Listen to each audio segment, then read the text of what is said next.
देखो उस दिन बात हो चुकी थी कुतुबुद्दीन ऐबक तक को लेकर के, ठीक है।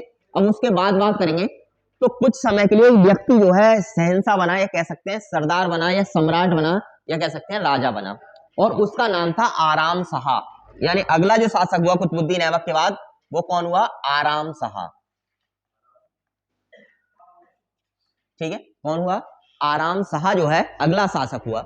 आराम शाह की बात करी जाए तो ये वास्तव में जो था वो कुतुबुद्दीन ऐबक का पुत्र था। कौन था?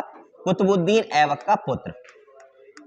और इसी कारण से इसे विशेष नाम से जाना जाता है, विशेष उपाधि दी गई, वो दी गई बिन ऐबक की। किसकी दी गई? बिन ऐबक। और बिन ऐबक का मतलब होता है कुतुबुद्दीन या ऐबक का पुत्र होना, ठीक है। आगे बढ़ते हैं। इसके बाद की बात करी जाए, जब ये शासक बना तो सबसे ज्यादा जो विरोध रहा वो तुर्क अमीरों का रहा। किसका रहा? तुर्क अमीरों ने जो है वो सबसे ज्यादा विद्रोह किया, और इसी विद्रोह को दमाने के लिए इसने बहुत सारे अभियान लड़े, या कह सकते हैं बहुत सारी सेना जो है इकट्ठी की। इसके बाद बात करें सबसे प्रमुख सेना या सबसे प्रमुख युद्ध की बात करी जाए तो सबसे प्रमुख सेना के एकत्र करने की जो बात आई, दिल्ली पर कूच करने के लिए, वो इकट्ठी की गई अमरोहा से। यही वाला अमरोहा, अपना वाला, ठीक है। अमरोहा से इसके द्वारा एक सेना इकट्ठी की गई, और अमरोहा से इकट्ठी करके जो है दिल्ली पर क्या किया गया? कूच किया गया, लेकिन या आक्रमण किया गया। लेकिन इस समय जो है इसका क्या कर दिया गया? यहाँ पर वध कर दिया गया। जब अमरोहा से सेना लेकर ये पहुंचा तो वहां पर क्या कर दिया? इसका वध कर दिया, और इसको क्या कर दिया? समाप्त कर दिया। अब समाप्त करने की बात करी जाए तो वास्तव में ये ऐबक का पुत्र नहीं था, ये सिर्फ उसका गुलामी था, और उसको जो है ऐबक ने ये उपाधि दी थी अपने पुत्र की, यानी कि बिन ऐबक की। तो ध्यान रखना, बिन ऐबक की उपाधि किसको दी गई थी? आराम शाह को बिन ऐबक की उपाधि प्रदान की गई थी या दी गई थी, ठीक है। चलो इसके बाद बात करते हैं सबसे प्रमुख शासक की इस वंश के, और वो था इल्तुतमिश।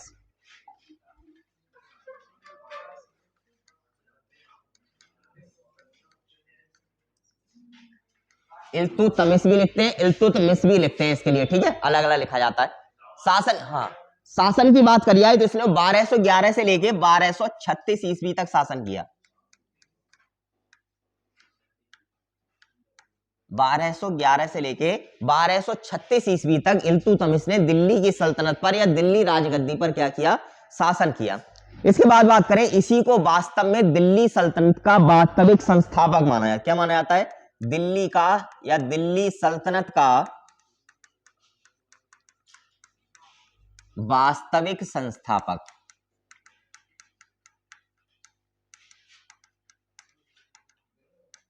अच्छा, जितने भी गुलाम थे गौरी के, वो सारे के सारे इल्तुतमिश से बड़ा चिढ़ते थे। चिढ़ने का एक कारण था कि ये भी क्या था? मोहम्मद गौरी का एक गुलाम था, ठीक है। और इसके बाद बात करी जाए तो कुतुबुद्दीन ऐबक को गुलामों की दास्ता से आजादी नहीं दी गई थी, लेकिन इल्तुतमिश एक इकलौता व्यक्ति था जिसको गौरी ने अपने और पुराने गुलामों से पहले ही गुलाम की दास्ता से क्या दे दी थी? आजादी दे दी थी, यानी उसको दासिता से या गुलामपन से क्या कर दिया था? मुक्त कर दिया था। इसीलिए ज्यादातर जितने भी गुलाम थे गौरी के, वो सारे के सारे इल्तुतमिश से बड़ा चिढ़ते थे।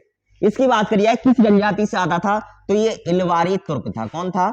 इलवारी तुर्क, यानी तुर्कों की एक जाति है जिसको इलवारी बोलते हैं, उस इलवारी तुर्क जाति से ये आता था। पूरा नाम क्या था? शमसुद्दीन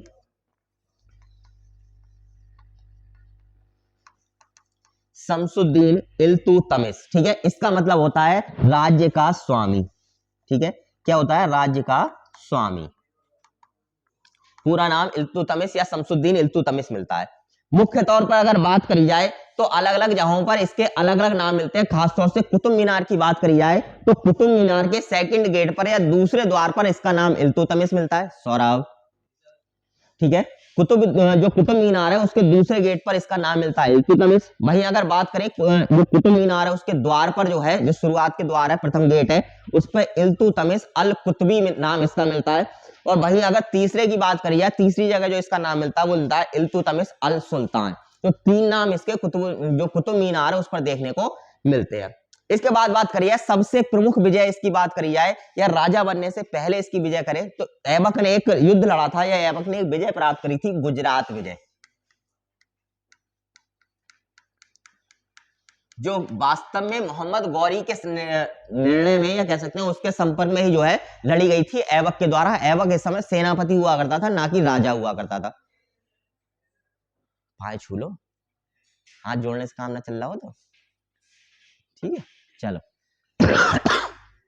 तो गुजरात विजय की बात करी जाए, गुजरात विजय को जो है जब इल्तुतमिश ने अपना जो है सेनापति होने के साथ साथ या सैनिक होने के साथ साथ जो है अपना वर्चस्व दिखाया, तो सभी लोग इसकी प्रतिभा से बहुत ज्यादा प्रभावित हुए और प्रभावित होने के बाद जो है इसको दोबारा से बेचा गया। और बेचने की बात करी जाए तो इसको 1 लाख जीतल में खरीदा था। कब खरीदा? 1 लाख जीतल में। और 1 लाख जीतल में खरीदने के बाद अगर हम बात करें तो इसको 5 बार गुलाम की तरह भेजा गया, यानी लास्ट बार ये गुजरात विजय के बाद जब खरीदा गया कुतुबुद्दीन ऐबक के द्वारा तो ये कितनी बार बिका था? 5 बार बिका था। देखो पहले के लोगों की जिंदगी बड़ा खराब हुआ करती थी, बस इतना ही था कि पैदा कर दिए लोगों ने माँ बाप ने और उसके बाद बाजार में पहुंच जाते थे। बाजार में आया कैसे, इसके पीछे भी एक कहानी है। एक बार इसके 2 और बड़े भाई थे, यानी इल्तुतमिश से 2 बड़े भाई थे और तीनों लोग खेल रहे थे। खेलने की बात करी जाए तो एक बड़े वाले भाई ने इसको जो है दाव पे लगा दिया। दाव पे लगाने के बाद क्या करा, वो खेल में हार गए और हारने के बाद ये उनको देना पड़ा। ठीक है, मतलब माँ बाप को पता ही नहीं कि लड़के को बेच दिया गया। ठीक है, उसको हार में दे आए और देने के बाद जो है फिर 12 वापस ही नहीं ले सकते, चाहे माँ बाप से चाहे कोई से। उसके बाद इसे दास बाजार में जिन लोगों को दिया गया उनने दास बाजार में बेचा और इस तरीके से लगातार कितनी बार बिका? 5 बार बिका। अब देखो यहाँ पे एक बड़ी विडंबना वाली बात है कि हम लोग कभी कभी ये सोचते हैं जिंदगी बड़ी बुरी बीत रही है, इससे सोचो इसका नंबर हर समय बाजार में खड़े होकर बिकने का ही था। और कभी सोचा होगा इसने कि मैं राजा बनूंगा?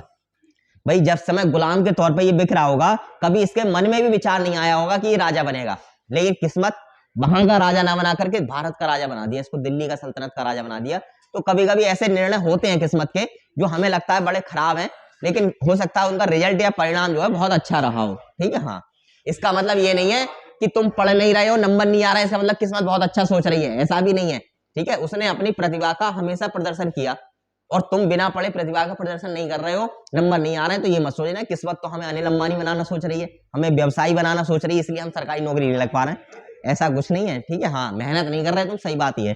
चलो इसके बाद बात करिए, इसी कारण से इसको जब गौरी ने खरीदा और गौरी के बाद कुतुबुद्दीन ऐबक ने खरीदा और इसी कारण से इसको एक विशेष नाम दिया जाता है गुलामों का गुलाम। यानी इसको क्या कहा जाता है? गुलामों का गुलाम कहा जाता है। मोहम्मद गौरी को विशेष तौर पर कुतुबुद्दीन ऐबक को गुलाम माना जाता है और कुतुबुद्दीन ऐबक का गुलाम किसको माना जाता है? इल्तुतमिश को माना जाता है। इसी कारण से इसको कहा जाता है गुलामों का गुलाम। ऐबक ने एक विशेष उपाधि दी थी सर ए जहांदर की। सर ए जहांदर, ये उपाधि किसके द्वारा दी गई थी? ऐबक के द्वारा जो है इल्तुतमिश के लिए दी गई थी जब ये इसका गुलाम हुआ करता था। इसका मतलब होता है शाही अंगरक्षकों का प्रधान, यानी राजा महाराजा उनके परिवारजन होते हैं, उनके जो अंगरक्षक होते हैं उनका भी क्या होता है? ये प्रधान। जैसे अगर हम बात करें कि अगर हमारे जो तहसील है छोटे लेवल पे, इसमें अगर बात करी जाए तो बहुत सारे सिपाही हैं, लेकिन सिपाहियों का भी एक प्रधान होता है। ठीक है, थाना होता है, थाने के अंदर बहुत सारे सिपाही आते हैं, उसका एक मुखिया होता है, तो उस मुखिया को हम लोग कहते हैं थानाधिकारी। ठीक है, तो ऐसे ही जो है जितने भी अंगरक्षक हुआ करते थे उन अंगरक्षकों का सबका प्रधान कौन बना दिया गया था? ये बना दिया गया, यानी इल्तुतमिश बना दिया गया था। इसके बाद इसे अमीर ए आखूर के पद पर नियुक्त किया गया।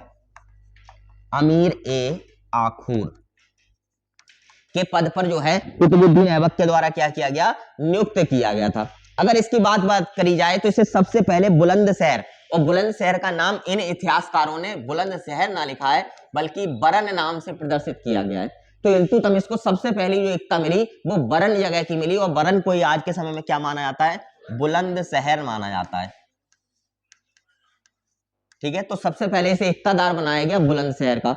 इसके बाद बात करिए, इसके बाद इसको प्रथम इक्तेदार जो बनाया गया, यानी कि सबसे प्रमुख जो इक्तेदारी हुआ करती थी उस समय वो बदायूं की हुआ करती थी, और बदायूं सबसे महत्वपूर्ण जगह थी दिल्ली सल्तनत के लिए। ठीक है, तो जैसे आज के समय में लखनऊ बहुत ज्यादा महत्वपूर्ण है, ऐसे जो है दिल्ली सल्तनत के समय में बदायूं सबसे ज्यादा मुख्य चीज मानी जाती थी, मुख्य जगह मानी जाती थी, और इसको वहां का क्या बनाया गया? इक्तेदार बनाया गया। यानी एकता प्रदान की गई, तो एकता प्रदान जिसको की जाती थी उसको क्या कहते थे? इक्तेदार कहते थे। इसके बाद बात करी जाए गौरी के समय में, अगर बात की जाए तो गौरी ने ऐसे शाही वस्त्र दिए थे जिन्हें खिलअत कहा जाता था, और ये उसी व्यक्ति को दिए जाते हैं जिसे राजा जो है सबसे ज्यादा घनिष्ठ और सबसे ज्यादा ईमानदार मानता था और सबसे ज्यादा योग्य मानता था। तो मोहम्मद के द्वारा खिलअत नामक वस्त्र जो है इसको दिए गए थे, और एक उपाधि दी गई थी अमीर ए उमरा की।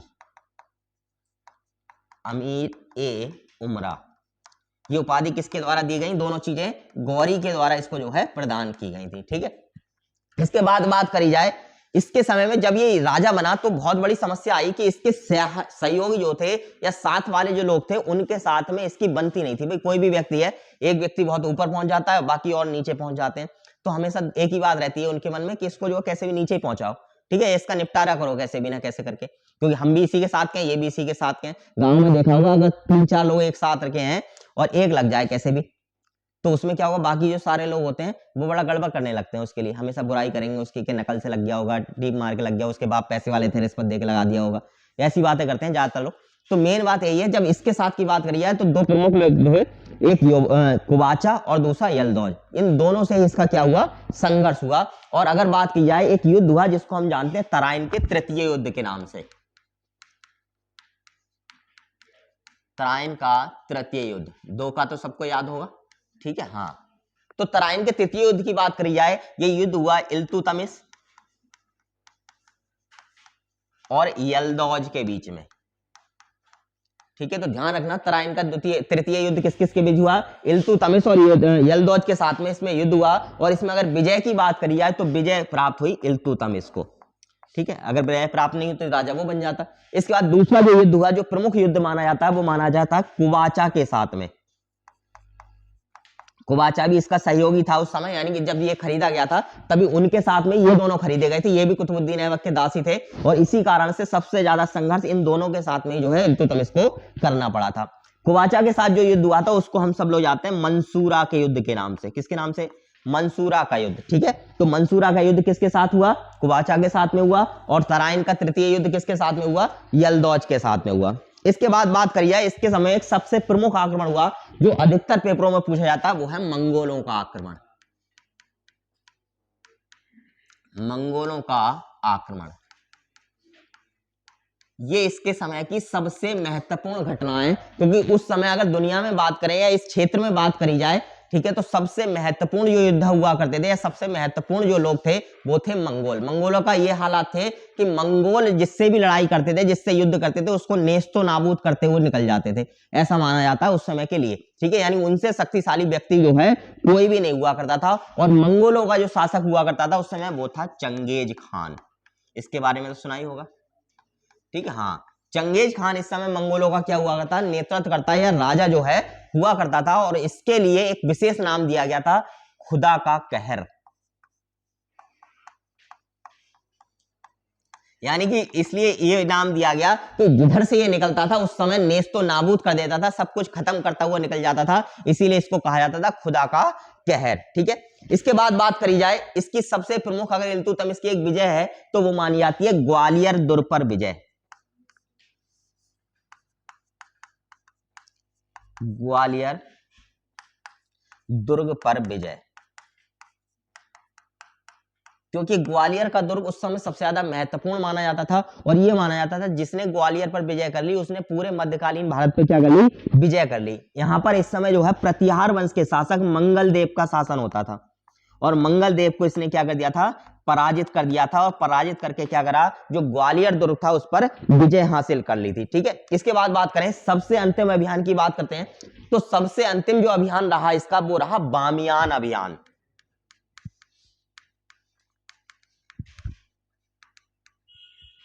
और बामियान अभियान के समय ही जो है इसकी तबीयत बहुत ज्यादा खराब हो गई, और तबीयत खराब होने के बाद जो है इसको दिल्ली लाया गया, और दिल्ली लाने के बाद जो है इसकी कुछ समय बाद क्या हो गई थी, मृत्यु हो गई थी। अगर बात की जाए, इसके 2 ज्येष्ठ पुत्र थे और एक पुत्री थी। उन पुत्रियों में सबसे महत्वपूर्ण जो इन्होंने माना वो अपनी पुत्री को माना, क्योंकि इसके दोनों जो पुत्र थे वो विलासिता में परिपूर्ण रहते थे, यानी दारू जुआ शराब जो है खूब करते थे, ये नशे वगैरह करते थे, और बहुत ज्यादा हर समय जो है महिलाओं के साथ ही समय बिताते थे। इसलिए इनको जो है बेहतर ना मानते हुए इल्तुतमिश ने यह निर्णय लिया था कि आने वाले समय में जो शासक बनेगा वो मेरे पुत्र नहीं बनेंगे, बल्कि मेरी पुत्री जो है, जो रजिया के नाम से जानी जाती है, वही क्या बनेगी, इस वंश की या मेरे वंश की अगली उत्तराधिकारी बनेगी। बात करते हैं इसने करा क्या क्या, यानी कौन कौन से योगदान जो है इतिहास में दिए इल्तुतमिश ने। सबसे पहले बात करी जाए वंशानुगत वंश परंपरा की या शासन व्यवस्था की। वंशानुगत शासन पद्धति,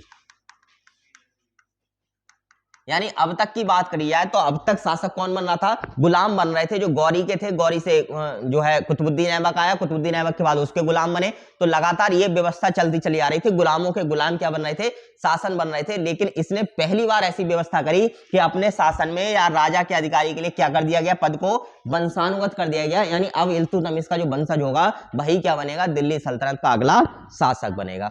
एक प्रमुख बात। दूसरी, इसने चालीसा दल का गठन किया।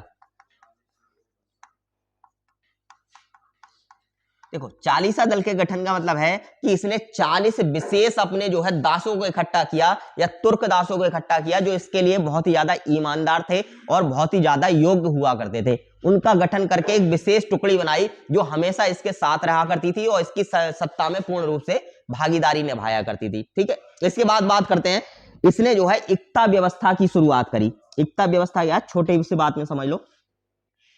क्या होता था कि ये जो है पहले के राजा जो है परमानेंट सेना नहीं रखते थे, बल्कि सेना के लिए एक प्रमुख अधिकारी को या व्यक्ति को चुनते थे और उसको जो है जमीन दिया करते थे या जमीन का कुछ भाग देते थे। जितना बड़ा जमीन का भाग होता था उतनी बड़ी सेना उस व्यक्ति को खुद रखनी होती थी। उसका खर्चा राजा नहीं देता था, बल्कि उसका खर्चा उस जमीन से ही उसको निकालना होता था, उस भूमि के क्षेत्र से उसको निकालना होता था।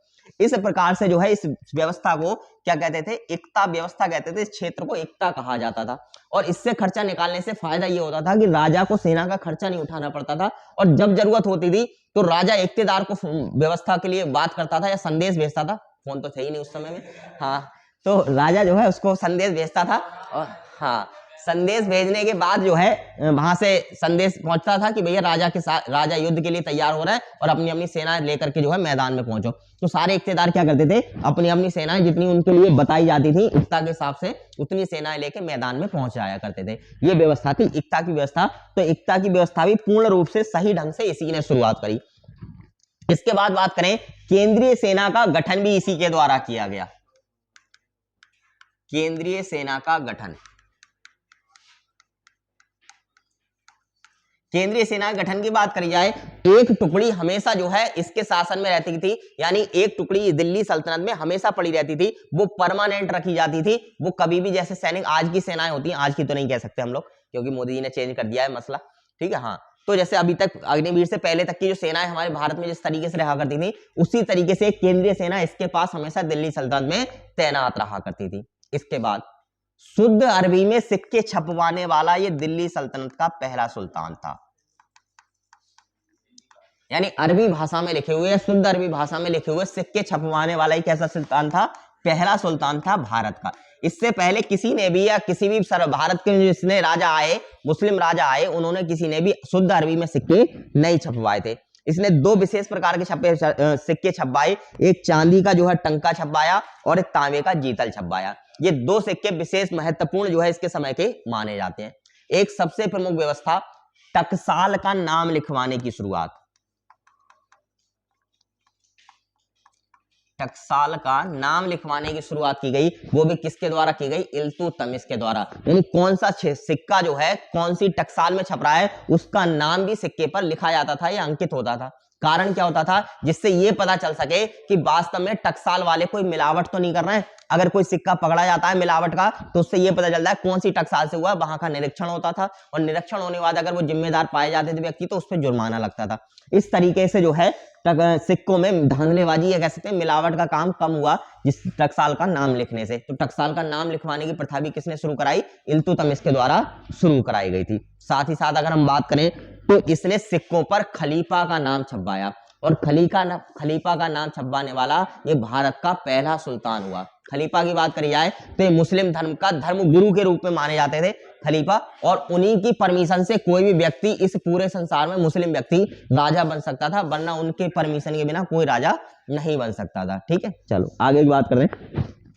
इसके समय की बात करी जाए तो इसने जो है हर जगह पर, हर क्षेत्र में एक एक काजी नियुक्त किया न्याय व्यवस्था के लिए। यानी काजी वह व्यक्ति होता था जो न्याय करता था, न्यायाधीश के रूप में काम करता था। आज भी करते हैं जहां, तो काजी, जैसे अपने यहाँ की बात करिए, एक व्यक्ति होता है सरपंच, ठीक है। अब सरपंच का पद धीरे धीरे समाप्त हो रहा है। पहले सरपंच जो है पंच सरपंच होते थे, ठीक है, हाँ, 5 लोग बैठ करके किसी बात का निर्णय लिया करते थे जब अदालतें नहीं होती थी, ठीक है। तब क्या करते थे, इसी समय, उस समय की बात करिए, उन्होंने इस्लाम धर्म के अनुसार किस व्यक्ति को नियुक्त किया, काजी को नियुक्त किया, और जिसे अमीर ए अमीर ए दाद के नाम से जाना जाता था उस समय के रूप में। जैसे आज के समय में किस नाम से जानते हैं?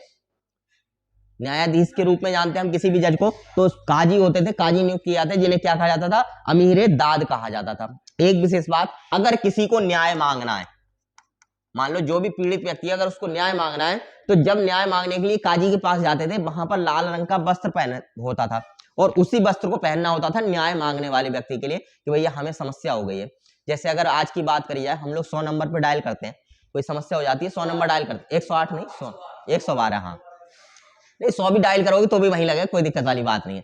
तो मान लो 112 डायल करते हैं, 112 डायल करने की बात करी जाए, तुमने किसी व्यक्ति का सर फोड़ दिया और डायल कर दिया तुमने 112, तो हमेशा पक्ष किसका मजबूत रहता है? तुम्हारा पक्ष मजबूत रहेगा। ये हमेशा याद रखना। कभी भी लड़ाई हो रही हो, ठीक है, और तुम्हें लग रहा हो कि ज्यादा बढ़ जाएगी, तो पहले ही लगा दो, ठीक है, भैया बता दो कि हमने जो फोड़ डाला सामने वाले व्यक्ति ने, भले ही तुम फोड़ दो उसके लिए, ठीक है, हाँ, तो सर पहले पक्ष जो है तुम्हारा लिया जाएगा उसमें, ठीक है, क्योंकि तुम जो है प्रार्थी हो या अभ्यर्थी हो, जिसकी वजह से जो है पुलिस वहां तक पहुंची है तुम्हारी सेवा के लिए, तुमने बुलाया था। भाई जो बुलाएगा व्यक्ति उसी की तो सेवा करेगा व्यक्ति, तो मेन चीज है। फिर उसके बाद ये ऐसा नहीं है कि सर तुमने फोड़ दिया तुम्हें कोई दंड नहीं मिलेगा, वास्तव में अगर तुम्हारी गलती हो तो मिलेगा तुम्हें भी हाँ, बाद में मिले चाहे, तो मेन चीज ये होती है, इस तरीके से व्यवस्थाएं होती है। फिर डराया जाता है तुम्हारे लिए, चलो दोनों थाने चलो, सबसे ज्यादा 100 नंबर वालों का यही डरावना होता है, थाने चलो दोनों लोग, ठीक है, बस व्यक्ति वहीं पर ढील हो जाते हैं दोनों, ठीक है, फिर बोलते हैं चलो साहब इधर, एक सिपाही इधर वाले को जाता है समझाने, एक इधर को जाता है समझाने कि भैया इतने तुम दो, दोनों मिलाकर के व्यवस्थाएं बन जाती हैं। प्रधान है तुम में से कोई? हाँ, कोई प्रधान है तुम में से? अच्छा देखो, हाँ, प्रधानों की बात करी जाए तो प्रधान व्यक्ति ऐसा होता है, देखो उसके लिए तुम भी उतने ही बराबर हो, दूसरा पक्ष भी उतना ही बराबर होता है। तो मेन बात यह है, कभी वो तुम्हारे पक्ष का नहीं होता है। थानेदार कभी भी फोन करेगा, जायजा लेगा, तो तुम्हारे पास पहुंचने से पहले प्रधान को फोन कर चुका होगा और प्रधान उसमें से बताएगा कौन सी पार्टी हमारे पक्ष की है, कौन सी पार्टी दूसरे पक्ष की है, ठीक है, और उसके बाद वो आएगा थानेदार तुम्हारे पास तक, भले ही तुमने जो जुर्म नहीं है, तब भी तुम्हारे लिए कहीं ना कहीं समस्या करेगा ही करेगा हर हाल में। और ये बात मैं नहीं बता रहा हूँ, जो संपर्क के व्यक्ति हैं, जितने पुलिस वाले हैं, ठीक है, उन्होंने बताई है कि ऐसे ऐसे होता है सिस्टम सारा, मतलब कुछ 2-4 बच्चे लग गए और बाकी और मिलने वाले, तो बताते हैं भैया पक्ष जो प्रधान बताता है उसी का रखा जाता है, सही बात यही है, ठीक है, हाँ, नहीं प्रधान को पीट दो तो खैर मैं अब उस मामले में बोलना नहीं चाहूंगा क्योंकि हाँ चलो, तो उसमें भी देखो कुछ नहीं होता, मारपीट का मुकदमा दर्ज होता है और उसके अलावा कुछ नहीं कर सकता है। देखो सही बात यही है, कितना भी बड़ा प्रधान सही, मारपीट का मुकदमा ही दर्ज होगा, और मारपीट के मुकदमे में जो होता है वो कोई जो है कारावास की सजा नहीं है, कुछ नहीं है, बस तुम्हारी तारीख पड़ जाएंगी, बस इतना ही काम होगा और कुछ नहीं है, ठीक है, हाँ हाँ, मर्डर कर दोगे किसी का अगर उसमें मारा गया मारपीट में, तब तुम पे हत्या का जुर्माना जो है वो लग जाएगा, केस लग जाएगा, ठीक है, चलो बस, अरे शांत हो जाओ, थोड़ी सी और बातें, अरे बस एक विशेष काम किया इल्तुतमिश ने, वह काम यह था कि अब तक जो भारत की राजधानी हुआ करती थी वो लाहौर हुआ करती थी। कहां हुआ करती थी? लाहौर, यानी कुतुबुद्दीन ऐबक के समय तक भारत की राजधानी क्या रही? लाहौर रही, और इसने लाहौर से कहां शिफ्ट कर दी? दिल्ली में। तो दिल्ली को राजधानी बनाने वाला पहला तुर्क या गुलाम व्यक्ति कौन था, शासक कौन था? इल्तुतमिश ही था, जिसने दिल्ली को क्या बनाया? भारत की राजधानी बनाया। इसके बाद बात करिए, इसने कुतुब मीनार का निर्माण जो है पूर्ण किया। हाँ, कुतुब मीनार का निर्माण क्या किया? इसने पूर्ण कराया, ठीक है। इसके बाद बात करी जाए, अरे शांत हो जाओ, इसने नागौर में एक दरवाजा बनवाया जिसको कहा जाता है आतरकिनका दरवाजा। आतरकिनका दरवाजा, ठीक है। कहां पर बनवाया था ये? नागौर में बनवाया था, नागौर में विजय करके। नागौर किस स्टेट में है?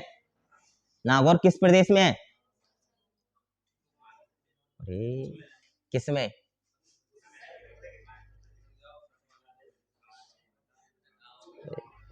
टाइम बर्बाद मत करो, राजस्थान में है, ठीक है, हाँ ठीक है, नागौर जो है राजस्थान में पड़ता है। चलो इसके बाद बात करिए, इसने जो है दिल्ली में अपने पुत्र का जो है मकबरा बनवाया था। क्या बनवाया था? दिल्ली में अपने पुत्र का मकबरा बनवाया था, ठीक है। साथ ही साथ इसने अपने पुत्र का भी बनवाया और दिल्ली में अपना भी यानी स्वयं का भी मकबरा क्या बनवा दिया था? अपने जीते जी पहले ही बनवा दिया था। इसने बदायूं में कुछ खास निर्माण करे, जिसमें से एक है हौजे शमसी, यानी बदायूं उस समय सबसे ज्यादा महत्वपूर्ण हुआ करता था, और हौजे शमसी नाम से इसने जो है एक जगह बनवाई। उसके बाद शमसी ईदगाह बनवाई और जामा मस्जिद बनवाई। ये 3 निर्माण कार्य कहां करे थे?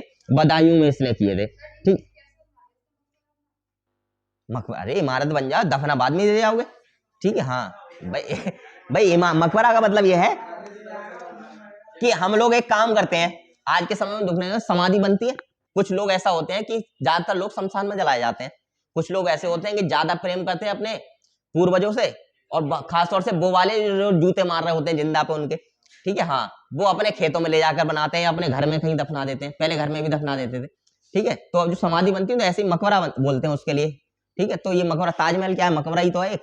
भाई ताजमहल जो है वो एक मकबरा है। हम लोग क्या देखने जाते हैं, हम लोग जो है लाशें ही तो देखने जाते हैं। भाई दोनों लोग की लाशें देखने आते हैं ताजमहल में, और क्या है ताजमहल में, कुछ और थोड़ी नहीं है। तो बस यही चीज है मेन चीज। लेकिन हाँ, उसकी जो कलाकृति है उस मकबरे की, वो आज के समय बना पाना जो है नामुमकिन ऐसी बात है, इसलिए वो सबसे खूबसूरत इमारत है मकबरे के तौर पर, ठीक है। चलो आगे बढ़ते हैं।